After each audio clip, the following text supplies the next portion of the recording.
All right. I am honored to be here tonight. This class has meant as much to me as any class that I've ever taught, part of it being my first 4 years at Eastlake. I hope part of the reason I'm standing up here today is that the last 4 years in some capacity you felt challenged. And I don't know everyone in this room, but for those that I do, that's the hope. Because deep down, we want to be held accountable for that feeling we get when we accomplish something difficult, the pride that instills and that encouragement that we are winning those battles against ourselves.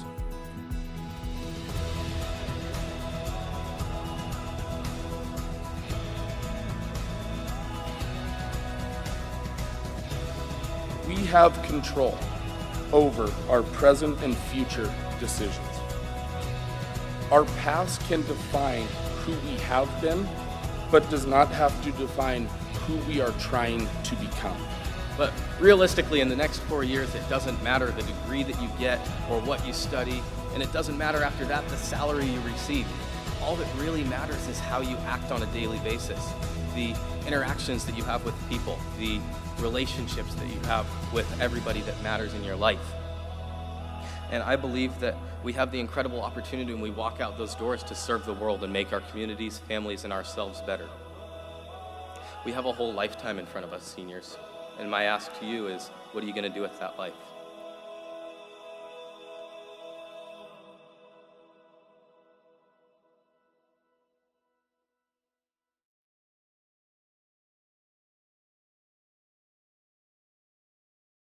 I spent 18 years of my life looking for a purpose, and I think I've now found it, hosting Baccalaureate. And as for me, I have also found a purpose, co-hosting Baccalaureate with Colin Cantu. I don't think we can argue with that. Now, this event is sponsored by EHS, PTSA, and funded by donations from your families. So thank you so much for your support over the years. Yeah, clap, please clap. Baccalaureate, though incredibly hard to spell, is a very important step in our high school graduation. It's about thinking what your life could be after high school. Whether you're going to college, starting a job or internship, joining the military, or just chillin', this right here is where it begins. Imagine your life story. Excuse me, I was just imagining my life story. 2025 is going to be quite the year. Now, Pastor Robbie Knight from Timberlake will open with the invocation blessing.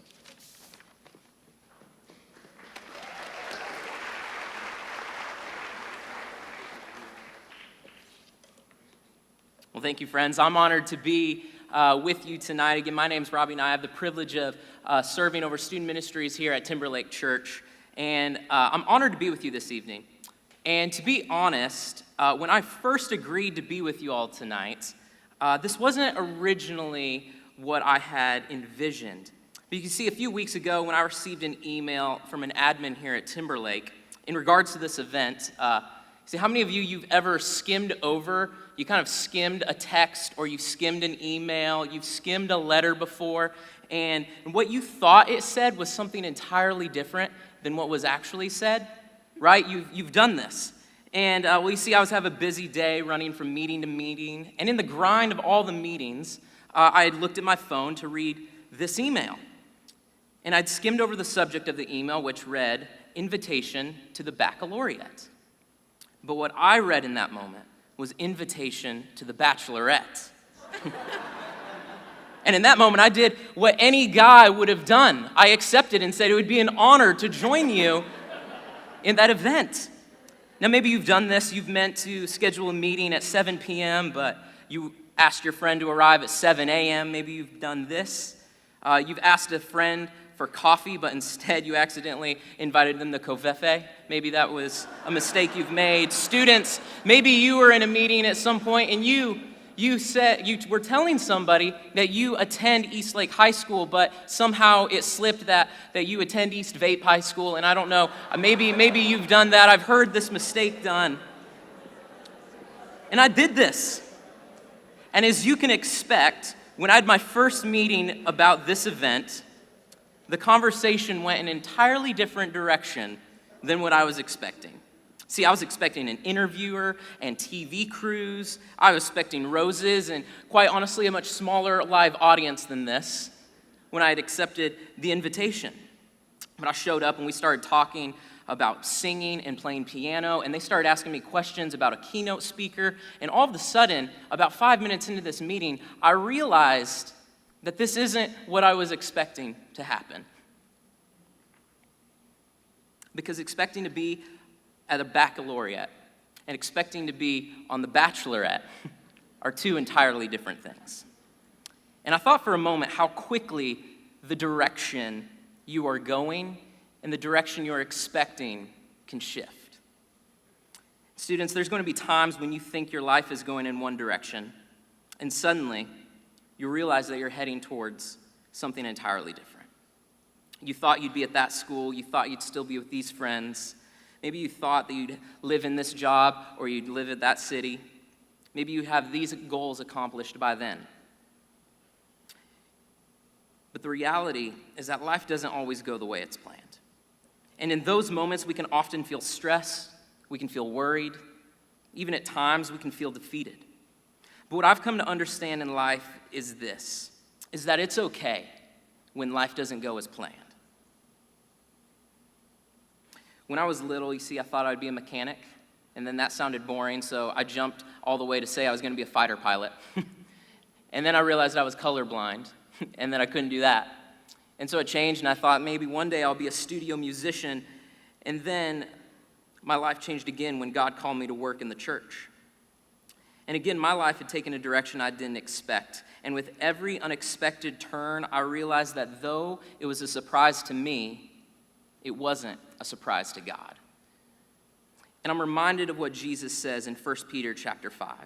He says this, "So be content with who you are, and do not put on airs." You see, God's strong hand is on you. He'll promote you at just the right time. Live carefree before God, for He is most careful with you.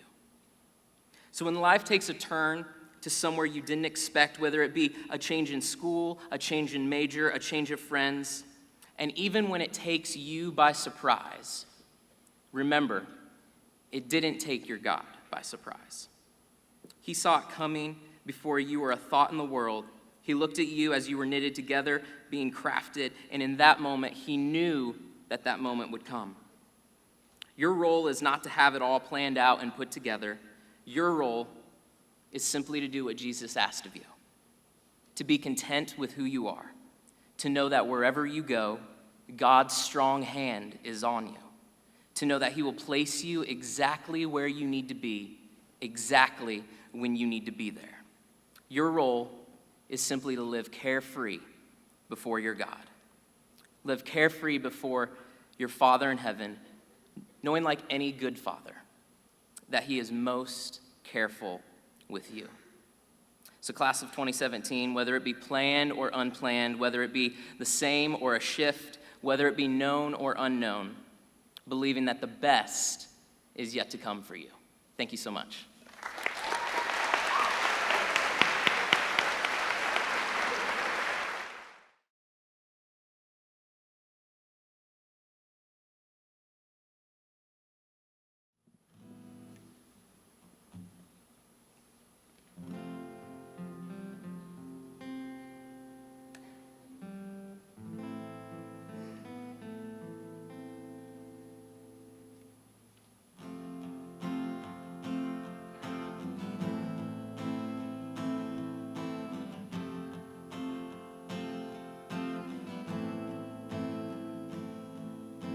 God knows what is hiding in those weak and drunken hearts. I guess you kiss the girls and made them cry, those hard-faced queens of misadventure.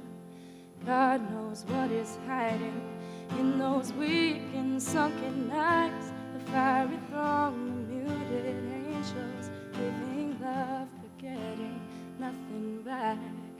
People, help the people, and if you're homesick, give me your hand and I'll hold it. People, help the people.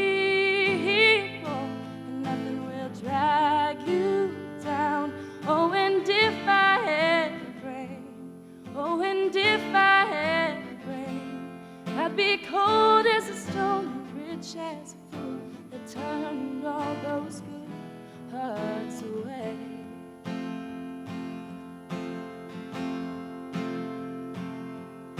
God knows what is hiding in this world of little consequence, behind the tears, beyond the lies, 1,000 slowly dying sunsets. God knows what is hiding in those weak and drunken hearts. I guess the loneliness came knocking. No one needs to be alone. Oh, save me, people, help the people.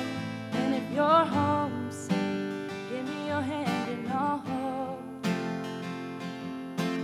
People, help the people, and nothing will drag you down. Oh, and if I had a brain, oh, and if I had a brain, I'd be cold as a stone, rich as a fool that turned all those good hearts away.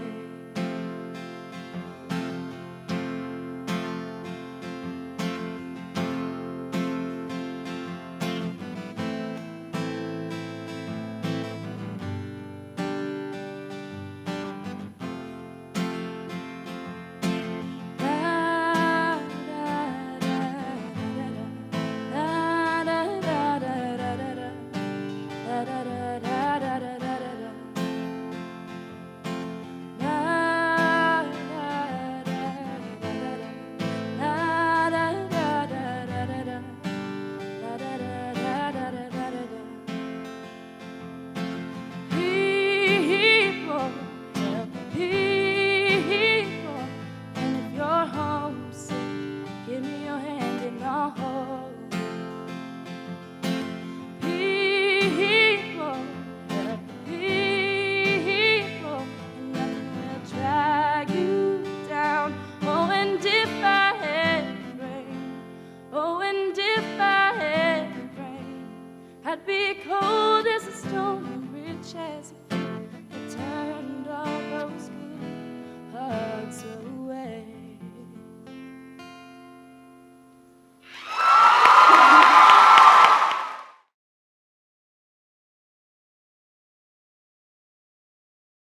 So please give a warm welcome to Taryn Berquist. Thank you. All right. Okay. My fellow classmates, this is not the end of our time together, and I know that many of us will see each other sooner or later down the road. Many teachers that had an impact on me the 3 years I was here, but some more than others. One memory that will never go away from me from Eastlake was when I had to change high schools in the middle of the year. And even though I didn't want to go to Eastlake because I didn't know anyone on my first day, people looking at me thinking I was a lost puppy and I didn't know where I was going. But the welcoming people who said good morning to me at the front doors made me feel extremely happy. One of my favorite memories from Eastlake was during sophomore year when I was feeling down at Tolo. I didn't have a date or hardly any friends yet because I didn't know anyone still. But I met some upperclassmen, and we danced on the dance floor, and they showed me how to have a great time at school and always made me feel welcome at Eastlake.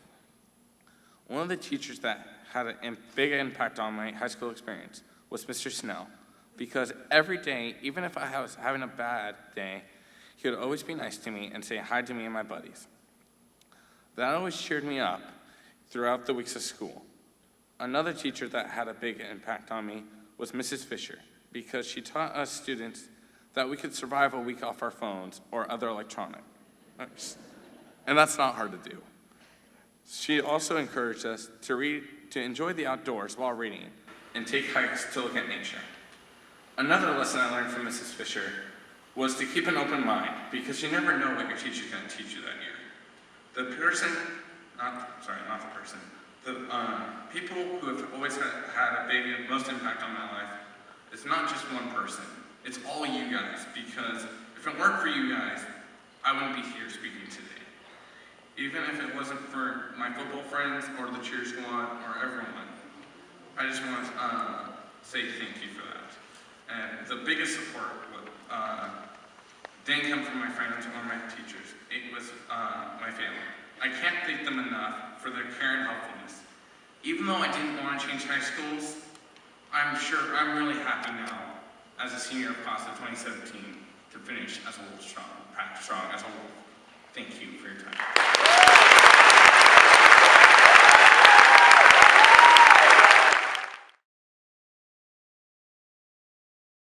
Please welcome our next performer, James Carskaden, singing Stop This Train by John Mayer.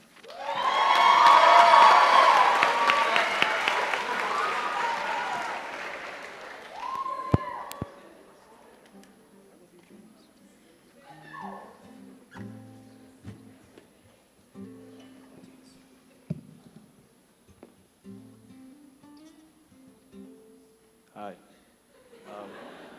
This one's for my mom and dad.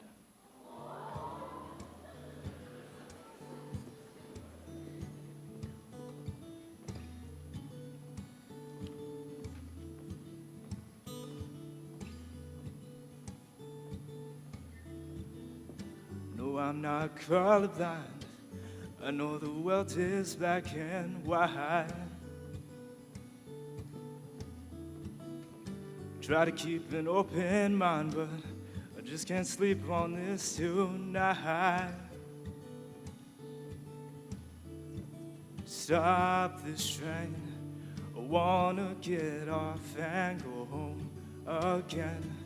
I can't take the speed it's moving in. I know I can't, but honestly, won't someone stop this train?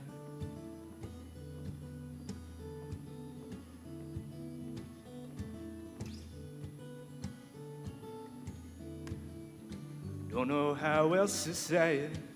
Don't wanna see my parents go.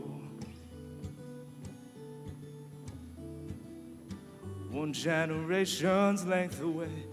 No, really stop this train. I wanna get off and go home again. I can't take the speed it's moving. I know I can't, but honestly, won't someone stop this train?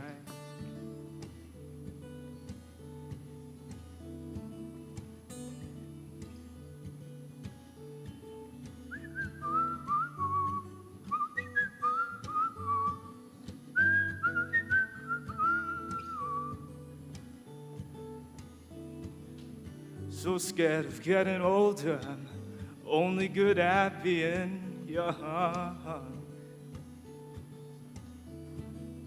So I play the numbers game to find a way to say life has just begun. Had a talk with my old man, said help me understand.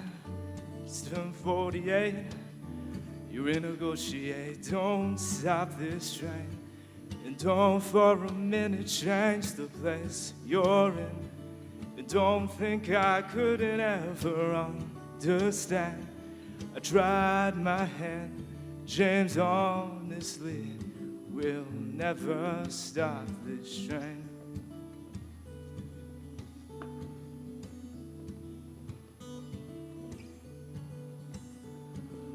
Oh, now once in a while, when it's good, it'll feel like it should. And they're all still around, and you're still safe and sound. And you don't miss a thing to cry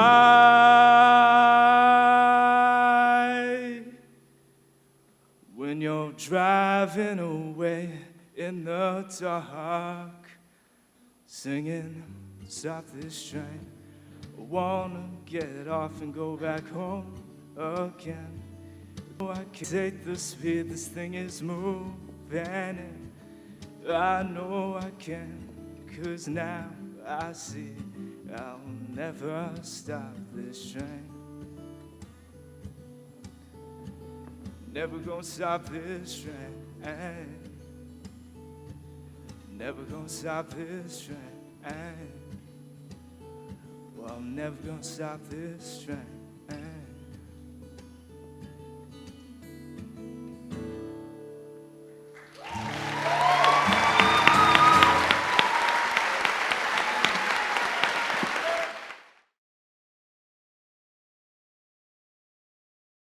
Thank you, James. Now, our next speaker is your staff speaker, and is a man who deserves some exposition. Now, Mr. Snell has been teaching for 9 years, and this is his 4th year at Eastlake, and we're so lucky to have him. He's coached football for the past 11 years, teaches history, and is one of the department chairs for the Humanities Department. He's married and has 2 young children.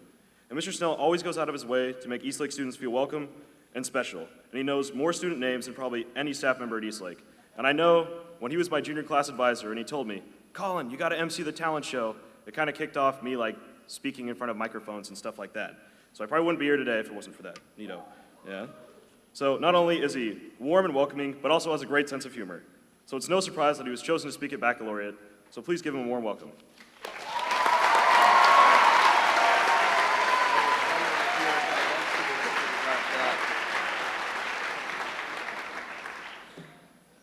All right. I am honored to be here tonight. This class has meant as much to me as any class that I've ever taught, part of it being my first 4 years at Eastlake. I also get to share the stage with the keynote speaker, Mark Gibson, who is one of my all-time favorite parents of any kid I've ever taught or coached. My favorite co-worker of all time, Gary Hinman, spoke at this last year, so I'm trying to continue that best I can. I had an intro planned with the spelling of baccalaureate. That joke's already been used twice. So I'm just going to get to the point.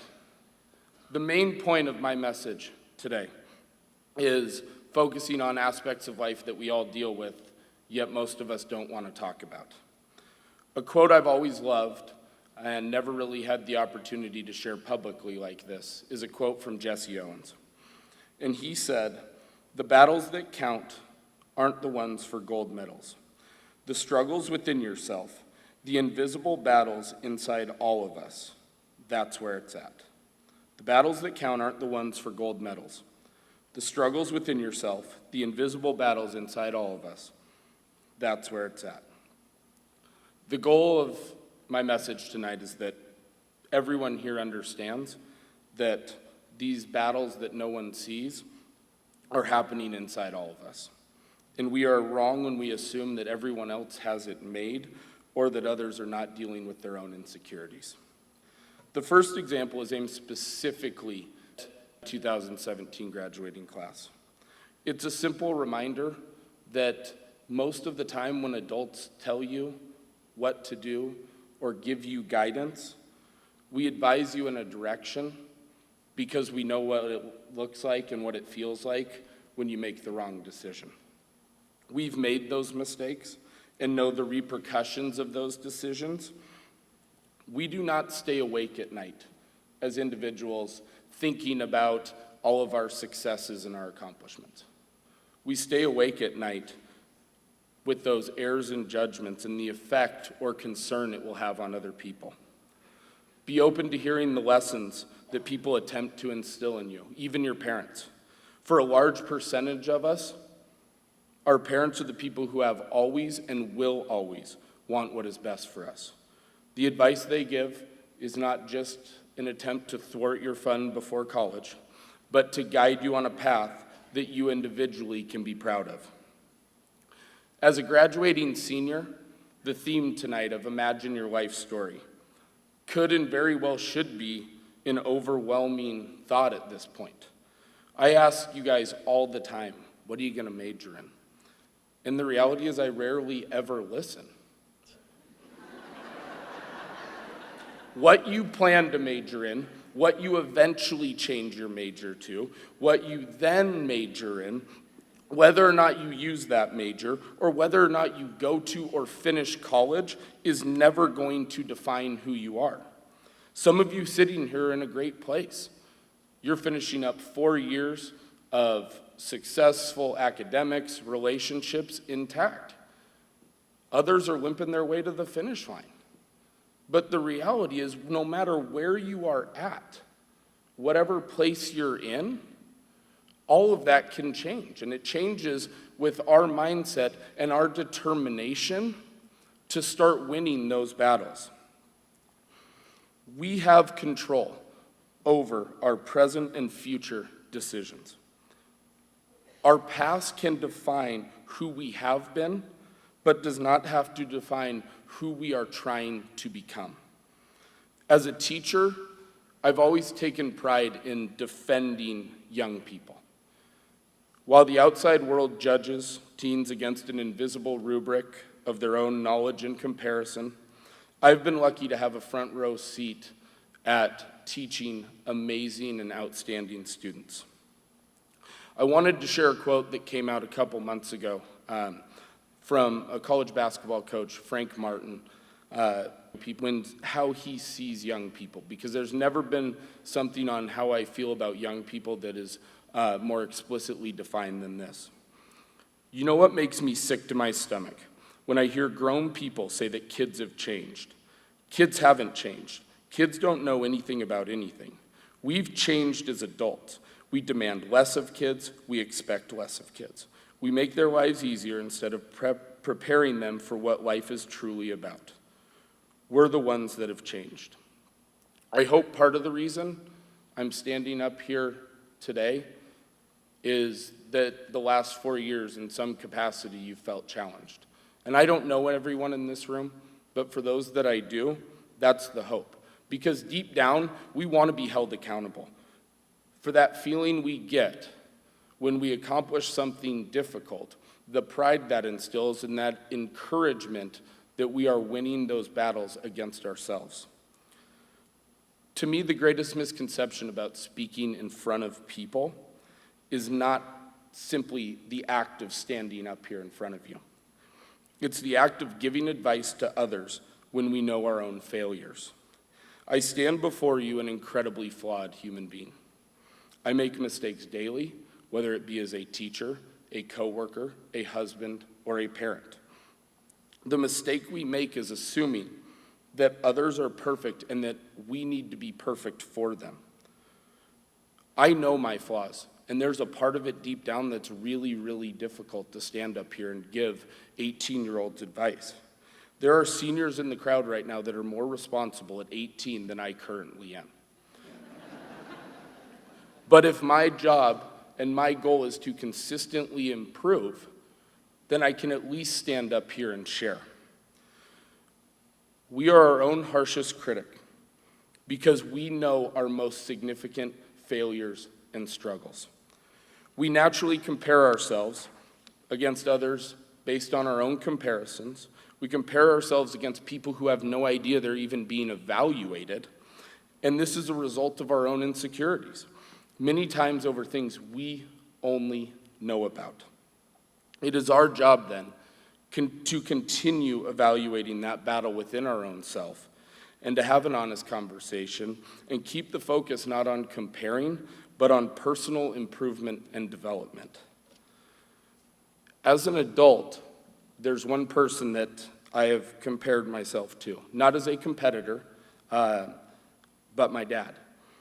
I didn't know he was going to be here tonight, so this might be a little bit more difficult.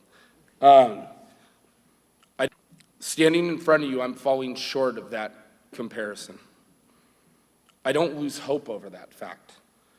I'm thankful that I have someone in my life and so close to me to look to as an example. There are football players in this room who would recognize my dad from practice. There are parents who would speak fondly of their interactions from him.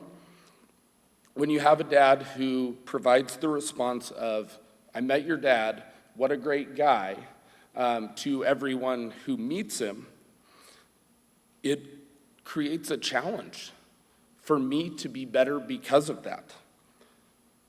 My dad is not perfect. I know that. I've seen his flaws the same way he's seen mine over the last 34 years. But I've also been given the opportunity to see who I can become in spite of flaws, in spite of failures. So that challenge to become better, because I know what years of experience, trial, and error can lead to. The battle I have related to my dad has nothing to do with him, just the example that he set. But in my own ability to become the best teacher, coworker, husband, and father that I can be. Perfection is not a realistic goal, but continuing to improve in those areas is a necessity for me to find success in those inner battles. What the victories provide you is confidence. Confidence we can do the right thing, and the confidence that when we falter, it does not define us as an individual. A common mistake we make is to assume that anyone who we perceive as having it easier than us or better than us is not going through struggles. Regardless of the positive things that we do, the things that we hold on to are our own failures and shame. We've all figured out how to hide that shame and insecurities to make it seem like we have it all together. My encouragement to you tonight is to understand that we are all going up against a battle inside our minds of what is right and what we want. We alone decide how we handle that, how those inner struggles affect us, and how we get to winning those battles. When we make choices that increase our self-esteem and self-concept, we make decisions that directly reflect upon ourselves and others. My final thought is a reminder that no matter where you are or what you are doing, everyone has a cross to bear. We can let that cross cripple us or embrace it and take comfort in knowing that we have nothing to be ashamed about. Class of 2014, thank you for the opportunity to speak tonight, but more importantly, thank you for who you have been the last 4 years and your impact on me. Thank you.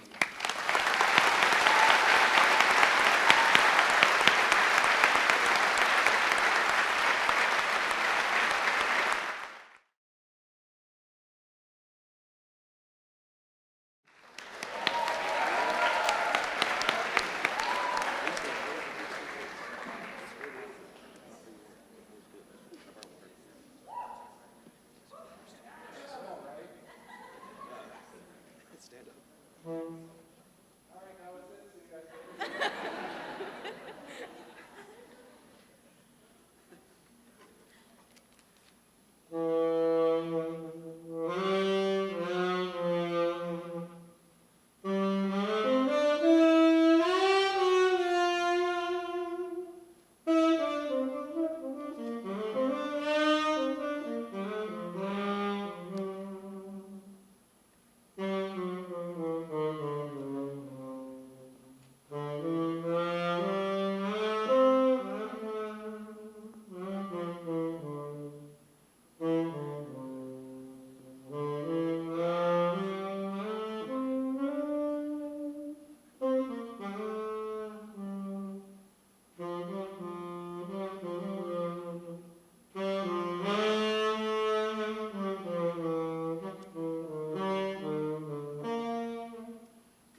Probably describes how we all felt during our finals in years past, but maybe not this year considering we're second semester seniors.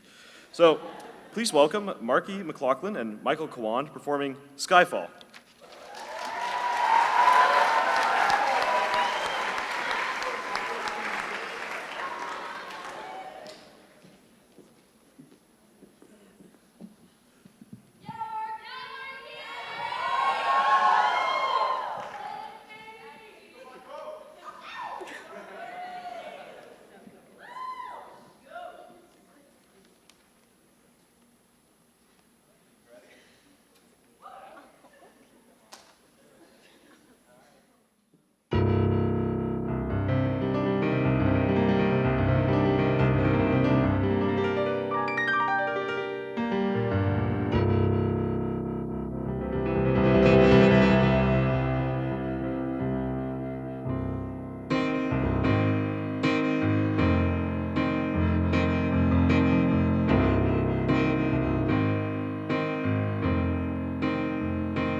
You know that feeling when you're about to talk in front of people and you get those butterflies? I've spoken at assemblies and in front of you guys, giving speeches for ASB, but nothing is quite like this. Incredible performances all throughout the night. Marquis, obviously, that was incredible. I had no idea. Well, seniors, after 4 years, we made it.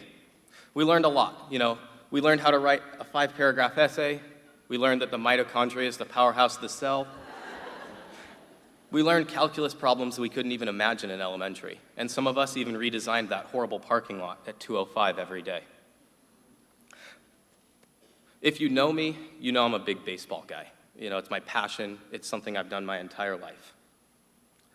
There's a saying in baseball that when a pitcher gives up a hit, he has to have the positive outlook that for the rest of the game, he's going to throw a one-hitter. And when he gives up the second hit, he's going to throw a two-hitter that day. This is in correlation with one of the many life lessons that we learned at Eastlake over the last 4 years. And Albert Einstein put it perfectly when he said, there are 2 ways to live your life. Either nothing is a miracle and be a miracle. Be a miracle. I ask you to notice that everything can be a miracle. Things that can be a miracle are big and small. Getting into that incredible school in March that you applied to, or getting that job that you really wanted, or a promotion in that job. But miracles can also be small. Something like getting a warm car ride to school, or having food on the plate when you get home from your sports, or extracurricular activities. My ask to all seniors in this room, and all young people and all old people, everybody, is to consider this. We only have so many years left on earth. What's your path going to be? Is your path going to be a path of choosing miracles on a daily basis? Or is it going to be letting those miracles slide and not recognizing them? My hope for everybody is that we live a fulfilled life of happiness where we choose to recognize what goes on the day-to-day basis, the little things, because we know that the little things drive the big things. In the next 4 years of our life, wherever it takes us, whether you're going to Harvard or anything in between, go Cougs.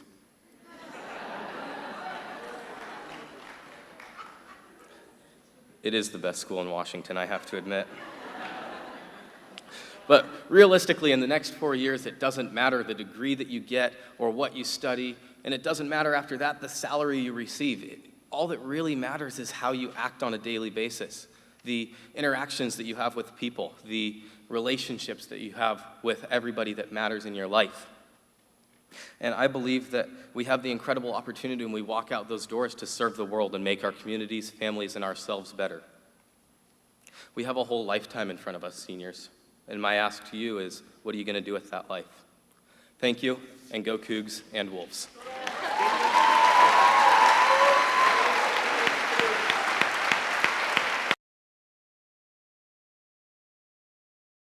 With Imagine by John Lennon.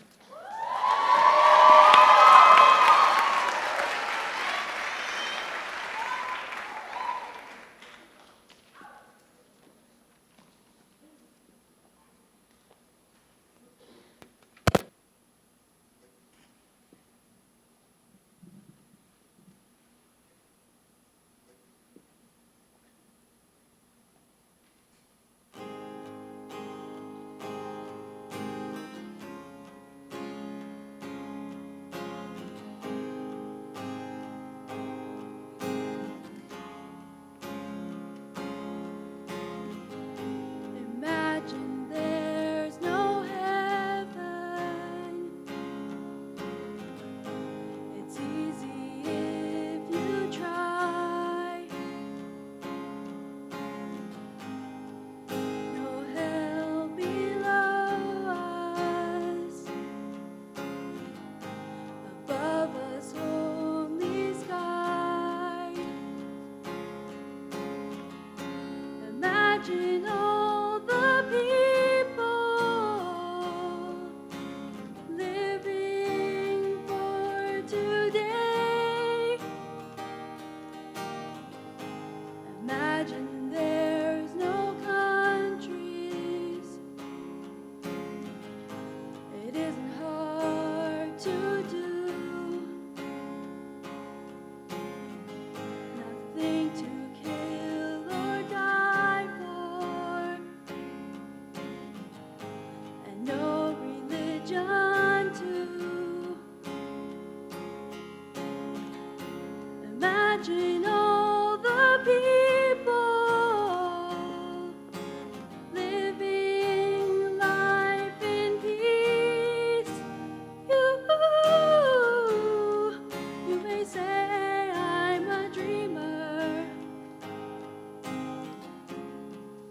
but I'm not the